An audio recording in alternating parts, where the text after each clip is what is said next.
అయ్యప్ప పులిపాల కోసం అడవికి వెళుతున్నప్పుడు ఆయన పెంపుడు తండ్రి రాజశేఖర మహారాజు పరమేశ్వరుడు తన పుత్రునికి తోడుగా ఉండే విధంగా ఆయనకు ఒక ముక్కంటి కొబ్బరికాయ, దానితో పాటు కొన్ని ఆహార పదార్థాలను ఇచ్చి పంపించాడు. దానిని అయ్యప్ప ఇరుముడులుగా కట్టి తనతో తీసుకువెళ్లాడు. దాని తాత్పర్యమే మనం తీసుకువెళ్లే ఇరుముడులు. ఇరుముడి అనేది నేతగుడ్డతో కుట్టబడిన 2 భాగాలుగా ఉండే సంచి. భక్తులు భక్తితో తలపై మోసుకు వెళ్లే ఇరుముడిలోని ముందు భాగంలో పసుపు, కుంకుమ, వడ్లు, అటుకులు, మాళిగ పొరతో అమ్మకు దీపం వెలిగించేందుకు వత్తి, నూనె, తర్వాత ముఖ్యమైన కానుకైన నేతి కొబ్బరికాయ, అంటే అయ్యప్పకు అత్యంత ప్రియమైన నైవేద్య పదార్థమైన ముక్కంటి కొబ్బరికాయను తీసుకుని ఒక కంటికి రంధ్రం చేసి అందులో ఉన్న నీటిని తొలగించి తర్వాత కొబ్బరికాయను స్వచ్ఛమైన నేతితో నింపి తీసుకువెళ్లేదే నేతి కొబ్బరికాయ. అయ్యప్ప హరిహరుల సంగమంతో జన్మించినవాడు. ఈ తత్వాన్ని నేతి కొబ్బరికాయ తెలియజేస్తుంది. కొబ్బరికాయకు 3 కళ్లుంటాయి కనుక అది శివుని అంశగా భావించబడుతుంది. మహాలక్ష్మి శ్రీపతి హృదయంలో నివసిస్తుంది. ఆ విధంగా గోవు అంశ అయిన లక్ష్మీదేవిని తన హృదయంలో నిలుపుకున్న మహావిష్ణువుని అయ్యప్ప తల్లి అయిన మోహిని అవతారానికి ఆవు నెయ్యి ప్రతినిధి అవుతుంది. కనుక కొబ్బరికాయ, అందులో నింపబడిన నెయ్యి శివునికి విష్ణువుకి ప్రతిరూపాలు. తన తల్లిదండ్రులను గుర్తు చేసే ఈ ప్రసాదాన్ని స్వామికి నివేదించడం వల్ల ఆయన ఎంతో సంతోషిస్తాడు, భక్తులను అనుగ్రహిస్తాడు. ఇరుముడిలోని వెనుక భాగంలో పసుపు, బియ్యం, పప్పు, బెల్లం వంటి పదార్థాలు ఉంటాయి.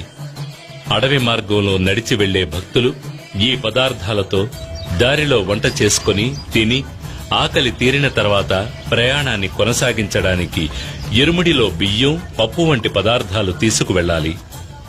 అయ్యప్ప దర్శనార్థం వెళ్లే భక్తులు తల మీద మోసుకు వెళ్లే పదార్థాలు ప్రయాణంలో కొద్ది కొద్దిగా తరుగుతున్నట్టు వారి అహంకారం కూడా తరిగిపోవాలి.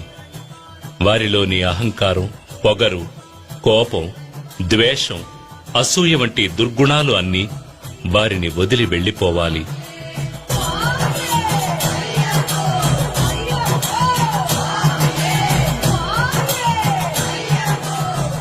శబరిమలపై ఉన్న అయ్యప్పని దర్శించడానికి భక్తులందరూ ఎరుమేలి అనే చోట ఒకటిగా చేరతారు. ఎరుమేలిని శబరిమలకు ప్రవేశ ద్వారం అని కూడా చెప్పవచ్చు. ఇక్కడ రాజశేఖర మహారాజు నిర్మించిన ధర్మశాస్త ఆలయం ఉంది. ఈ ఆలయానికి ఎదురుగా అయ్యప్పకు మిత్రుడైన వావర్స్వామి మసీదు ఉంది. అయ్యప్ప భక్తులు వావర్స్వామికి నమస్కరించి అక్కడ ఇచ్చే విభూతి ప్రసాదాన్ని తీసుకుంటారు. ఈ ఎరుమేలిలోనే ముఖ్యమైన ఘట్టమైన పేటై తొళ్లలనే కార్యక్రమం జరుగుతుంది.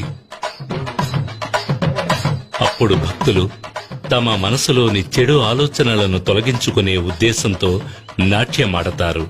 పేటై తొళ్లలు ముగిసిన తర్వాత అక్కడికి వచ్చే కన్యస్వాములకు ఒక కర్ర ముక్క, ఒక నల్లని నాడా ఇవ్వబడతాయి. ఎరుమేలిలో పేటై తొళ్లలు ముగించుకుని ప్రయాణాన్ని కొనసాగించే భక్తులు పెరుత్తోడు, కోటైపాడి అనే ప్రదేశాలను దాటి కాళైకట్టి అనే ప్రాంతానికి వస్తారు. ఈ కాళైకట్టి అనే ప్రాంతమే మహిషముఖి శరీరం పైన స్వామి నర్తించి తన విజయోత్సాహాన్ని చాటిన చోటు. ఆ నాట్యాన్ని చూడవచ్చిన పరమేశ్వరుడు తన నందిని అక్కడ ఒక చెట్టుకి కట్టివేయడం వల్ల ఆ ప్రాంతం కాళైకట్టి అని పేరుగాంచింది. ఆ తర్వాత అళుదా నదిలో స్నానం చేసి భక్తులు నది అడుగున ఉన్న ఒక రాయిని తీసుకువెళ్లి దారిలో ఉన్న కల్లిడం కుండ్రుని చేరి రాక్షసిని సమాధి చేసిన చోట ఆ రాతిని ఉంచుతారు. అందుకే ఆ చోటు కల్లిడం కుండ్రు అని పిలువబడుతోంది. ఆ తర్వాత ఇంజిప్పారే కోటను దాటి ఉడుంబారే కోటలో శ్రీబుద్ధనాథుణ్ణి పూజించి విభూది అనే భస్మాన్ని తీసుకుంటారు. తర్వాత శబరిమల వెళ్లే దారిలో భక్తులు పవిత్ర నది అయిన పంపా నదిలో స్నానం చేసి తమ పాపాలను తొలగించమని అయ్యప్పను ప్రార్థించి అక్కడ ఉండి పంబాస్తి అనే కార్యక్రమంలో 108 పొయ్యిల్లోని బూడిదను కన్యస్వాములు తమ ఇంటికి తీసుకువెడతారు. ఆ తర్వాత విఘ్నేశ్వరుని పూజించి శబరిమలపైకి యాత్ర ప్రారంభిస్తారు. అప్పాచి మెట్టు దాటి తర్వాత నీలిమలని చేరుకుంటారు. ఆ తర్వాత శబరి పీఠాన్ని దాటి మహిషముఖి కోసమే సరంకుత్తి అనే చోట ఉన్న మర్రి చెట్టుకి కన్యస్వాములు తీసుకువెళ్లిన కర్రముక్కను గుచ్చి నల్లని నాడాని వేసి నమస్కరిస్తారు. ఇది కన్యస్వామి రాకను నిర్ధారించే కార్యక్రమం. అది చూసిన లీలావతి నిట్టూర్పు విడిచి తరువాతి సంవత్సరం కోసం ఎదురు చూస్తుంది.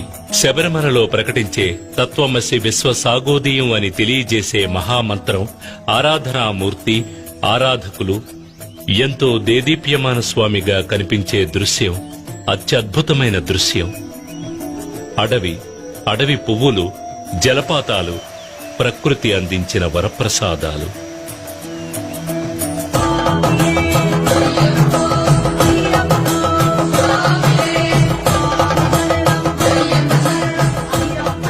తర్వాత అయ్యప్ప సన్నిధికి ముందుగా ఉన్న 18 తత్వాలకు చిహ్నాలైన స్వామి తత్వాధీనుడై ఉన్నాడని తెలియజేసే 18 మెట్లు ఎక్కి వెళ్లి అయ్యప్ప సన్నిధానం చేరుకొని తమ పాపాలను, దోషాలను, కష్టాలను తొలగించమని ప్రార్థించి భక్తి పారవస్యంలో మునిగి ఆ రాత్రి అక్కడే ఉండి ఆనందిస్తారు.